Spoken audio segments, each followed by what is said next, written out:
So one of the most important things for leaders to do in complexity is learn to listen, and learn to listen in a way that's not the same as the way we listen when we're listening for things that are kind of more in the predictable world. The first and most common way leaders listen to each other is they listen to win. And that's like when you're in a meeting with somebody and they've got a point and you're listening to their point and you're thinking, that is not a good idea. And so you kind of listen to them in order to collect data that you can use against them. And you do your listening in order to kind of cut their problem or their solution out so that you can win. So let's say a colleague walks into your office and says, you know what, I think we have a real problem. I think we're going to miss the deadline for the product launch.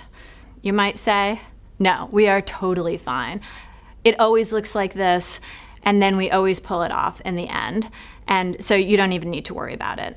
And you see how that kind of sweeps the problem away? And you've just kind of won because the person leaves, but you don't have that much more information. The second most common form of listening we do to each other is listening to fix.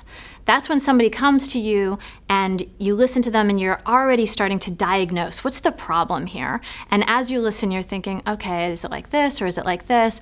Oh, if it's like this, oh, I've seen one of these before. And you kind of listen in order to drive to a particular solution that's already in your head, and then you offer that solution. You could say, okay, so have you done this and have you done that? What have you been looking at? Let me look at the data that you're looking at. Let me see what you're trying to see. And you could be like right in there trying to solve the thing.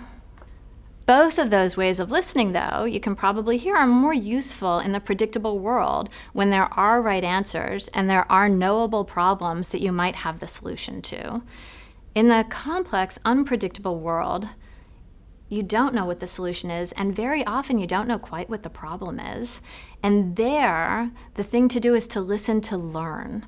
So in those cases, what you want is to have your perspective and hold it, but also reach into the other person's perspective, to take this long walk, to be able to understand their perspective and your perspective, not to narrow and close and win, but to open and expand and increase the number of possibilities. And from that bigger space, then you've got just many more places where you can build experiments to nudge the system in a better direction. To listen to learn, when your colleague says that, you might say, wow, so you're really worried that we're going to miss this product launch? Can you tell me more about what's going on for you? And under those circumstances, you might hear, it's not in the data, it might be a feeling your colleague has, or it might be that there's some tension, or it might just be like this weird thing that came up for your colleague after having a conversation at lunch with somebody that's not really quantifiable, but it might be one of those weak signals that we need to pay attention to in complexity to help you figure out, okay, let me be sure that I really understand this situation before I just narrow and solve.